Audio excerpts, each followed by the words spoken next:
ओम नमो भगवते वासुदेवाय नमः। ओम ब्रिंग बृहस्पते नमः।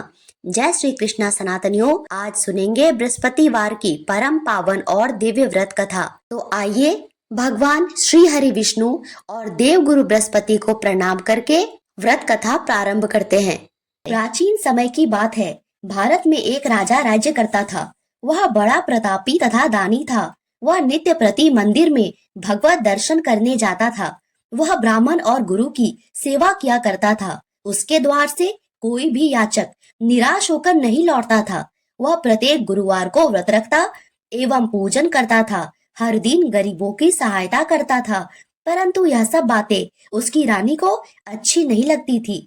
वह न व्रत करती और न किसी को एक भी पैसा दान में देती थी।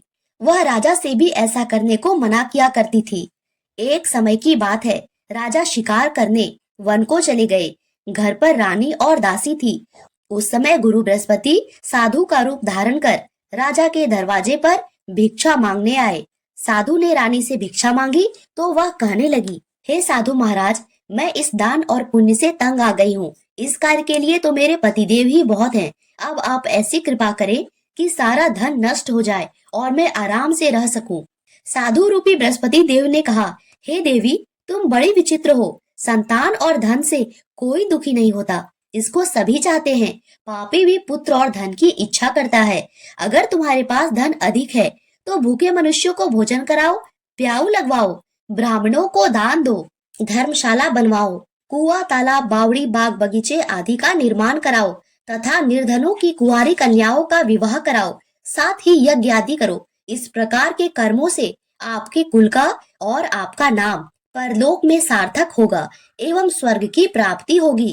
परंतु रानी साधु की इन बातों से खुश नहीं हुई। उसने कहा, हे साधु महाराज, मुझे ऐसे धन की आवश्यकता नहीं है जिसको मैं अन्य लोगों को दान दूं और जिसको रखने और संभालने में ही मेरा सारा समय नष्ट हो जाए। साधु ने कहा, हे देवी, यदि तुम्हारी ऐसी ही इच्छा है तो जैसा मैं तुम्हें बताता हूँ तुम वैसा ही करना।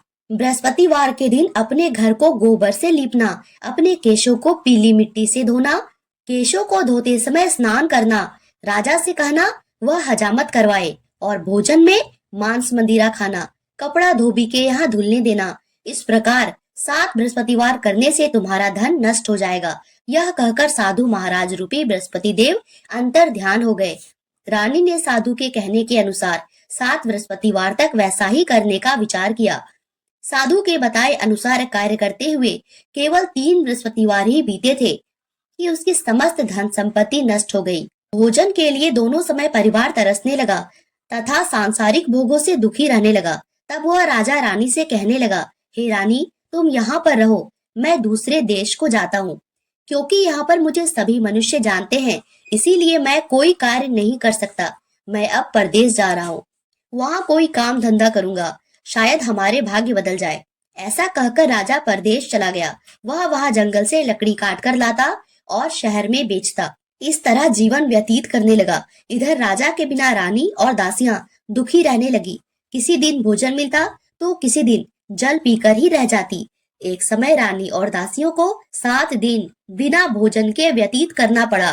तो रानी ने अपनी दासी से कहा, हे दासी, यहाँ पास ही के नगर में मेरी बहन रहती है। वह बड़ी धनवान है। तू उसके पास जा और वहाँ से 5 सेर बेझर मांग के ले आ, जिससे कुछ समय के लिए गुजर हो जाएगा। दासी रानी के बहन के पास गई। रानी की बहन उस समय पूजा कर रही थी। बृहस्पतिवार का दिन था। दासी ने रानी की बहन से कहा, हे रानी, मुझे आपकी बहन ने भेजा है, मुझे 5 सेर बेझर दे दो। दासी ने यह बात अनेक बार कही, परंतु रानी की बहन ने कोई उत्तर नहीं दिया, क्योंकि वह उस समय बृहस्पतिवार की कथा सुन रही थी। जब दासी को रानी की बहन से कोई उत्तर नहीं मिला तो वह बहुत दुखी हुई। उसे क्रोध भी आया। वह लौटकर रानी से बोली, हे रानी, आपकी बहन तो बहुत बड़ी स्त्री है। वह छोटे लोगों से बात भी नहीं करती। मैंने उससे कहा तो उसने कोई उत्तर नहीं दिया। मैं वापस चली आई। रानी बोली, हे दासी, इसमें उसका कोई दोष नहीं है। जब बुरे दिन आते हैं तब कोई सहारा नहीं देता। अच्छे बुरे का पता विपत्ति में ही लगता है। जो ईश्वर की इच्छा होगी वही होगा। यह सब हमारे भाग्य का दोष है। उधर रानी की बहन ने सोचा, मेरी बहन की दासी आई थी, परंतु मैं उससे न बोली। इससे वह बहुत दुखी हुई होगी। अतः कथा सुन और विष्णु भगवान का पूजन समाप्त कर अपनी बहन के घर आई और कहने लगी, हे बहन, मैं बृहस्पतिवार का व्रत कर रही थी, तुम्हारी दासी हमारे घर गई थी, परंतु जब तक कथा होती है ना उठते हैं ना बोलते हैं, इसीलिए मैं नहीं बोली। कहो दासी, क्यों गई थी? रानी बोली, बहन, हमारे घर अनाज नहीं था। वैसे तुमसे कोई बात छिपी नहीं है, इस कारण मैंने दासी को तुम्हारे पास 5 शेर बेजर लेने के लिए भेजा था। रानी की बहन बोली, बहन देखो, बृहस्पति भगवान सबकी मनोकामना पूर्ण करते हैं। देखो, शायद तुम्हारे घर में अनाज रखा हो। यह सुनकर दासी घर के अंदर गई और वहां उसे एक बड़ा घड़ा बेझर का भरा मिल गया। उसे बड़ी हैरानी हुई क्योंकि उसने एक एक बर्तन देख लिया था। उसने बाहर आके रानी को बताया। दासी अपनी रानी से कहने लगी, हे रानी देखो, वैसे हमको जब अन्न नहीं मिलता तो हम रोज ही व्रत करते हैं। अगर इनसे व्रत की विधि और कथा पूछ ली जाए तो उसे हम भी किया करेंगे। दासी के कहने पर रानी ने अपनी बहन से बृहस्पतिवार व्रत के बारे में पूछा। उसकी बहन ने बताया, हे रानी बहन, बृहस्पतिवार को सूर्योदय से पूर्व उठकर स्नान करके बृहस्पतिवार का व्रत करना चाहिए, लेकिन उस दिन सिर नहीं धोना चाहिए। बृहस्पतिवार के व्रत में चने की दाल और मुनक्का से विष्णु भगवान का केले के वृक्ष की जड़ में पूजन करे तथा दीपक जलावे। उस दिन एक ही समय भोजन करे। भोजन पीले खाद्य पदार्थ का करे तथा कथा सुने। इस प्रकार करने से गुरु भगवान प्रसन्न होते हैं, अन्न पुत्र धन देते हैं, मनोकामना पूर्ण करते हैं। व्रत और पूजन की विधि बता के रानी की बहन अपने घर लौट आई। रानी और दासी दोनों ने निश्चय किया कि बृहस्पति देव भगवान का पूजन जरूर करेंगे। 7 दिन बाद जब बृहस्पतिवार आया तो उन्होंने व्रत रखा। गुड़साल में जाकर चना और गुड़ बीन लाई तथा उसकी दाल से केले की जड़ और विष्णु भगवान का पूजन किया। अब भोजन पीला कहाँ से आए? दोनों बड़ी दुखी हुई, परंतु उन्होंने व्रत रखा था, इस कारण बृहस्पति भगवान प्रसन्न थे। एक साधारण व्यक्ति के रूप में 2 थालों में सुंदर पीला भोजन लेकर आए और दासी को देकर बोले, हे दासी, यह भोजन तुम्हारे और रानी के लिए है, तुम दोनों भोजन करना। दासी भोजन पाके बड़ी प्रसन्न हुई और रानी से बोली, रानी जी, भोजन कर लो। रानी को भोजन आने के बारे में कुछ पता नहीं था, इसीलिए वह दासी से बोली, जा तू ही भोजन कर, क्योंकि तू हमारे व्यर्थ में हंसी उड़ाती है। दासी बोली, एक व्यक्ति भोजन दे गया है। रानी कहने लगी, वह भोजन तेरे ही लिए दे गया है, जा तू ही भोजन कर। दासी ने कहा, वह व्यक्ति हम दोनों के लिए 2 थालों में भोजन दे गया है, इसीलिए मैं और आप दोनों ही साथ साथ भोजन करेंगी। दोनों ने गुरु भगवान को नमस्कार कर भोजन आरंभ किया। इसके बाद से प्रत्येक बृहस्पतिवार को गुरु भगवान का व्रत और पूजन करने लगी। बृहस्पति भगवान की कृपा से उनके पास धन हो गया, परंतु रानी फिर पहले की तरह से आलस्य करने लगी। तब दासी बोली, देखो रानी, तुम पहले भी इस प्रकार आलस्य करती थी, तुम्हें धन को रखने में कष्ट होता था, इसी कारण सभी धन नष्ट हो गया। अब गुरु भगवान की कृपा से बड़ी मुश्किल से हमें यह धन मिला है, तो फिर तुम्हें आलस्य होता है। बड़ी मुसीबतों के बाद हमने यह धन पाया है, इसीलिए हमें दान पुण्य करना चाहिए। तुम भूखे मनुष्यों को भोजन कराओ, प्याऊ लगवाओ, ब्राह्मणों को दान दो, कुआं तालाब बावड़ी आदि का निर्माण कराओ, मंदिर पाठशाला बनवाकर दान दो, कुंवारी कन्याओं का विवाह कराओ, धन को शुभ कार्यों में खर्च करो, जिससे तुम्हारे कुल का यश बढ़े और स्वर्ग की प्राप्ति हो तथा पितर भी प्रसन्न हो। दासी की बात मानकर रानी ने इसी प्रकार के कर्म करने प्रारंभ किए, जिससे उनका काफी यश फैलने लगा। एक दिन रानी और दासी आपस में विचार करने लगी, न जाने राजा किस दशा में होंगे, उनकी कोई खोज खबर नहीं है। गुरु भगवान से उन्होंने प्रार्थना की और भगवान ने रात्रि में राजा को स्वप्न में कहा, हे राजा उठ, तेरी रानी तुझको याद करती है, अब अपने देश को लौट जा। राजा प्रातः काल उठकर जंगल से लकड़ियां काटकर लाने के लिए जंगल की ओर चल पड़ा। जंगल से गुजरते हुए वह सोचने लगा, रानी की गलती से उसे कितने दुख भोगने पड़े। राजपाट छोड़कर उसे जंगल में आकर रहना पड़ा। जंगल से लकड़ियां काटकर उन्हें बेचकर गुजारा करना पड़ा। उसी समय उस जंगल में बृहस्पति देव एक साधु का रूप धारण कर आए और राजा के पास आकर बोले, हे लकड़हारे, तुम इस सुनसान जंगल में किस चिंता में बैठे हो, मुझको बतलाओ। यह सुन राजा के नेत्रों में जल भर आया और वह साधु की वंदना कर बोला, हे प्रभु, आप तो सब कुछ जानने वाले हो। इतना कहकर राजा ने साधु को अपनी संपूर्ण कहानी बतला दी। महात्मा दयालु होते हैं। वे राजा से बोले, हे राजा, देखो, तुम्हारी पत्नी ने बृहस्पति देव के प्रति अपराध किया, जिसके कारण तुम्हारी यह दशा हुई। अब तुम किसी प्रकार की चिंता मत करो, भगवान तुम्हें पहले से अधिक धन देंगे। देखो तुम्हारी पत्नी ने भी बृहस्पतिवार का व्रत प्रारंभ कर दिया है। अब तुम भी बृहस्पतिवार का व्रत करके चने की दाल और गुड़ जल के लोटे में डालकर केले का पूजन करो, फिर कथा कहो या सुनो। भगवान तुम्हारी सब कामनाओं को पूर्ण करेंगे। साधु को प्रसन्न देखकर राजा बोला, हे प्रभु, मुझे लकड़ी बेचने के पश्चात इतना पैसा नहीं बचता जिससे मैं भोजन के उपरांत कुछ बचा सकूं। मैंने रात्रि में अपनी रानी को व्याकुल देखा है। मेरे पास कोई साधन नहीं जिससे मैं उसका समाचार जान सकूं। फिर मैं बृहस्पति देव की क्या कहानी कहूँ, मुझको तो कुछ भी मालूम नहीं है। साधु ने कहा, हे राजा, तुम किसी प्रकार की चिंता मत करो। बृहस्पतिवार के दिन तुम रोजाना की तरह लकड़ियां लेकर शहर में जाओ। तुम्हें रोज से दुगुना धन प्राप्त होगा, जिससे तुम भली भांति भोजन कर दोगे और बृहस्पति देव की पूजा का सामान भी आ जाएगा। बृहस्पतिवार की कथा इस प्रकार है, सो ध्यान पूर्वक सुनो। प्राचीन काल में एक बहुत ही निर्धन ब्राह्मण था। उसके कोई संतान नहीं थी। वह नित्य पूजा पाठ करता, परंतु उसकी स्त्री बहुत मलिनता के साथ रहती थी। वह न स्नान करती, न किसी देवता का पूजन करती। प्रातः काल उठते ही सर्वप्रथम भोजन करती, बाद में कोई अन्य कार्य करती। ब्राह्मण देवता बहुत दुखी रहते थे। पत्नी को बहुत समझाते, परंतु उसका कोई परिणाम न निकलता। भगवान की कृपा से ब्राह्मण की स्त्री के कन्या उत्पन्न हुई। वह कन्या अपने पिता के घर में बड़ी होने लगी। वह बालिका प्रातः स्नान करके भगवान विष्णु का जप करती। वह बचपन से ही बृहस्पतिवार का व्रत भी करने लगी। पूजा पाठ समाप्त कर स्कूल जाती तो अपनी मुट्ठी में जौ भर के ले जाती और पाठशाला जाने के मार्ग में डालती जाती। वही जौ स्वर्ण के हो जाते तो लौटते समय उनको बीन कर घर ले आती। एक दिन वह बालिका सूप में उन सोने के जौ को फटक कर साफ कर रही थी। तभी उसकी माँ ने देखा और कहा, हे बेटी, सोने के जौ को फटकने के लिए सोने का सूप होना चाहिए। दूसरे दिन गुरुवार था। इस कन्या ने व्रत रखा और बृहस्पति देव से कहा, हे प्रभु, यदि मैंने सच्चे मन से आपकी पूजा की हो तो मुझे सोने का सूप दे दो।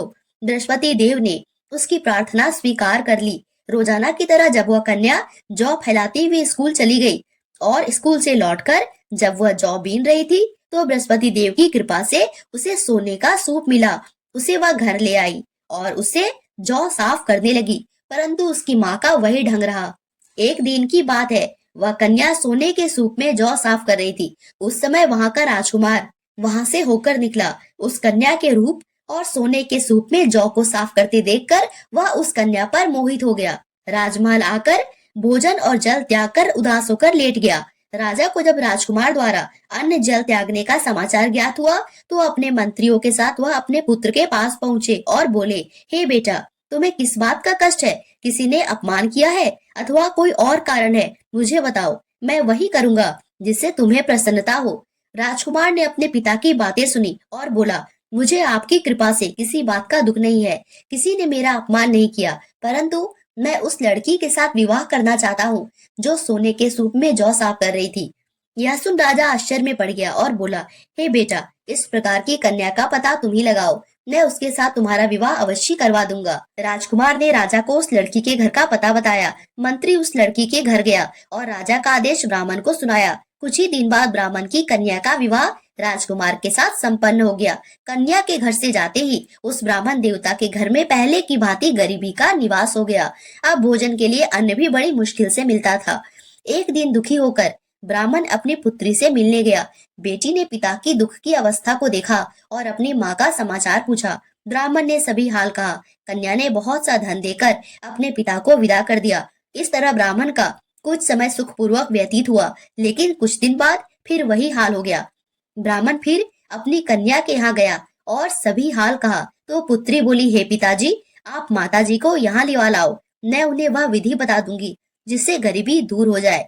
ब्राह्मण देवता अपनी स्त्री को साथ लेकर अपनी पुत्री के पास राजमहल पहुंचे तो पुत्री अपनी माँ को समझाने लगी, हे माँ, तुम प्रातः काल उठते ही सर्वप्रथम स्नान आदि करके विष्णु भगवान का पूजन करो तो सब दरिद्रता दूर हो जाएगी। परंतु उसकी माँ ने उसकी एक बात नहीं मानी। वह प्रातः काल उठकर अपनी पुत्री का बछा जूठन खा लेती थी। एक दिन उसकी पुत्री को बहुत गुस्सा आया। उसने एक रात एक कोठरी से सारा सामान निकाल दिया और अपनी माँ को उसमें बंद कर दिया। प्रातः काल उसमें से निकाला और स्नान आदि करा के पूजा पाठ करवाया तो उसकी माँ की बुद्धि ठीक हो गई। उसके बाद वह नियम से पूजा पाठ करने लगी और बृहस्पतिवार का व्रत भी रखने लगी। इस व्रत के प्रभाव से उसकी माँ बहुत धनवान हो गई और बृहस्पति देवता के प्रभाव से स्वर्ग को प्राप्त हुई। वह ब्राह्मण भी सुखपूर्वक इस लोक का सुख भोग कर स्वर्ग को प्राप्त हुआ। इस तरह कहानी कहकर साधु देवता वहाँ से लोप हो गए। धीरे धीरे समय व्यतीत होने पर फिर बृहस्पतिवार का दिन आया। राजा जंगल से लकड़ी काटकर किसी शहर में बेचने गया। उसे उस दिन और दिनों से अधिक धन मिला। राजा ने चना गुड़ आदि लाके बृहस्पतिवार का व्रत किया। उस दिन से उसके सभी क्लेश दूर हो गए। परंतु जब अगला गुरुवार का दिन आया तो वह बृहस्पतिवार का व्रत करना भूल गया। इस कारण बृहस्पति भगवान नाराज हो गए। उस दिन उस नगर के राजा ने विशाल यज्ञ का आयोजन किया और अपने समस्त राज्य में घोषणा करवा दी, कोई भी मनुष्य अपने घर में भोजन न बनाए, न आग जलाए। समस्त लोग मेरे यहाँ भोजन करने आए। इस आज्ञा को जो न मानेगा उसको फांसी की सजा दी जाएगी। राजा के आज्ञा अनुसार राज्य के सभी वासी राजा के भोज में सम्मिलित हुए, लेकिन लकड़हारा कुछ देर से पहुंचा, इसीलिए राजा उसको अपने साथ महल में ले गए। जब राजा लकड़हारे को भोजन करा रहे थे तो रानी की दृष्टि उस खूंटी पर पड़ी जिस पर उसका हार लटका हुआ था। उसे हार खूंटी पर लटका दिखाई नहीं दिया। रानी को निश्चय हो गया कि मेरा हार इसी लकड़हारे ने चुरा लिया है।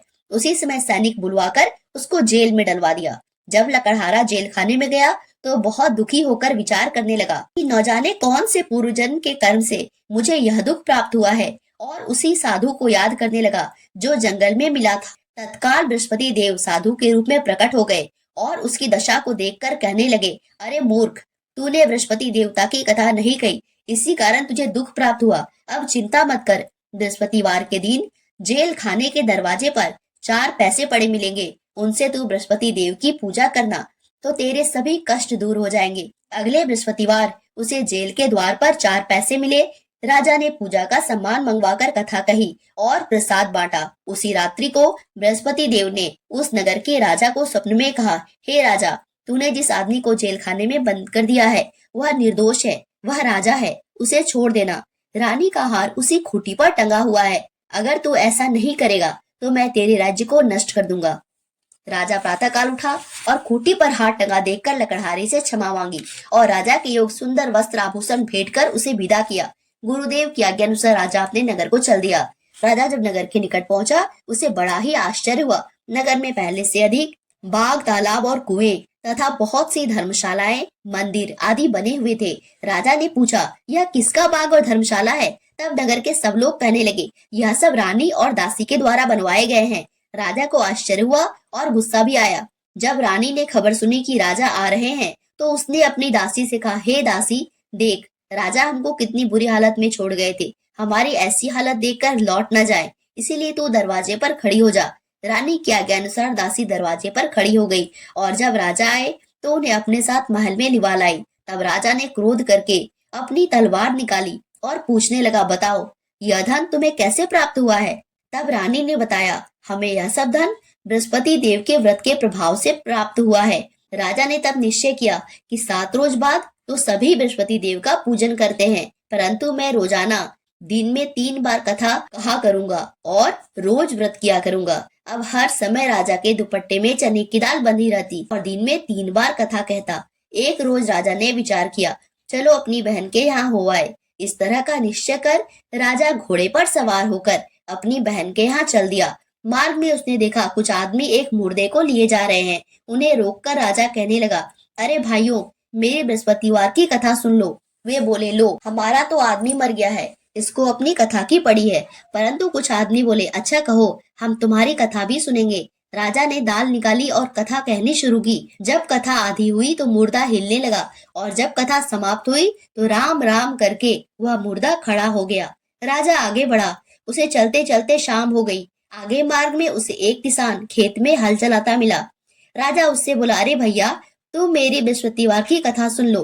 किसान बोला, जब तक मैं तेरी कथा सुनूंगा 4 हरिया जोत लूंगा, जा अपनी कथा किसी और को सुनाना। राजा आगे चलने लगा। राजा के हटते ही बैल पछाड़ खाकर गिर गए और किसान के पेट में बहुत जोर से दर्द होने लगा। उसी समय किसान की माँ रोटी लेकर आई। उसने जब यह देखा तो अपने पुत्र से सब हाल पूछा। बेटे ने सभी हाल बता दिया। बुढ़िया दौड़ी दौड़ी उस घुड़सवार के पास गई और उससे बोली, मैं भी तेरी कथा सुनूंगी, तू अपनी कथा मेरे खेत पर ही चलकर कहना। राजा ने लौटकर बुढ़िया के खेत पर जाकर कथा कही। जिसको सुनते ही बैल खड़े हो गए और किसान के पेट का दर्द भी बंद हो गया। राजा अपनी बहन के घर पहुंच गया। बहन ने भाई की खूब मेहमानी की। दूसरे रोज प्रातःकाल राजा जगा तो वह देखने लगा कि सब लोग भोजन कर रहे हैं। राजा ने अपनी बहन से जब पूछा, ऐसा कोई मनुष्य है जिसने भोजन नहीं किया है, जो मेरी बृहस्पतिवार की कथा सुन ले? बहन बोली, हे भैया, यह देश ऐसा ही है। पहले यहाँ के लोग भोजन करते हैं, बाद में अन्य कार्य करते हैं। अगर कोई पड़ोस में हो तो मैं देख आती हूँ। ऐसा कहकर बहन देखने चली, परंतु उसे कोई भी ऐसा व्यक्ति नहीं मिला जिसने भोजन नहीं किया हो। अंत में वह एक कुम्हार के घर गई, जिसका लड़का बीमार था। उसे मालूम हुआ कि उसके यहाँ 3 दिन से किसी ने भोजन नहीं किया है। रानी ने अपने भाई की कथा सुनने के लिए कुम्हार से कहा। वह तैयार हो गया। राजा ने जाके बृहस्पतिवार की कथा कही, जिसको सुनकर उसका लड़का ठीक हो गया। अब तो राजा की प्रशंसा होने लगी। एक दिन राजा ने अपनी बहन से कहा, हे बहन, मैं अपने घर जाऊंगा, तुम भी तैयार हो जाओ। राजा की बहन ने अपनी सास से अपने भाई के साथ जाने की आज्ञा मांगी। सास बोली, चली जा, परंतु अपने लड़कों को मत ले जाना, क्योंकि तेरे भाई को कोई संतान नहीं होती है। बहन ने अपने भाई से कहा, हे भैया, मैं तो चलूंगी, परंतु कोई बालक नहीं जाएगा। राजा ने कहा, जब कोई बालक नहीं चलेगा तब तुम जाकर ही क्या करोगी? दुखी मन से राजा अपने नगर को लौट आया। राजा ने अपने रानी से कहा, हम निसंतान हैं, इसीलिए कोई हमारे घर आना पसंद नहीं करता। इतना कह वह बिना भोजन आदि के शैया पर लेट गए। रानी बोली, हे प्रभु, बृहस्पति देव ने हमें सब कुछ दिया है, वे हमें संतान भी अवश्य देंगे। उसी रात बृहस्पति देव ने राजा को स्वप्न में कहा, हे राजा, उठ, सभी सोच त्याग दे, तेरी रानी गर्भवती है। राजा को यह जानकर बड़ी खुशी हुई। 9वें महीने रानी के गर्भ से एक सुंदर पुत्र पैदा हुआ। जब राजा की बहन ने यह शुभ समाचार सुना तो वह बहुत खुश हुई और बधाई लेकर अपने भाई के यहाँ आई। तभी रानी ने कहा, घोड़ा चढ़कर नहीं आई, गधा चढ़ी आई। राजा की बहन बोली, भाभी, मैं इस प्रकार न कहती तो तुम्हें औलाद कैसे मिलती? बृहस्पति देव ऐसे ही हैं, जिसके मन में जो कामना रहती है सभी को पूर्ण करते हैं। जो सद्भावना पूर्वक बृहस्पतिवार का व्रत करता है एवं पढ़ता है अथवा सुनता है और दूसरों को सुनाता है, बृहस्पति देव उसकी सभी मनोकामना पूर्ण करते हैं। बृहस्पति देव उसकी सदैव रक्षा करते हैं। जो संसार में सद्भावना और सच्चे हृदय से बृहस्पति देव का पूजन करते हैं, उनकी सभी मनोकामनाएं उसी प्रकार पूर्ण होती है जैसे रानी और राजा ने बृहस्पति देव की कथा का गुणगान किया तो उनकी सभी इच्छाएं बृहस्पति देव ने पूर्ण की। मनुष्य को हृदय से उनका मनन करते हुए जय जयकार करना चाहिए। बोलो बृहस्पति भगवान की जय, विष्णु भगवान की जय।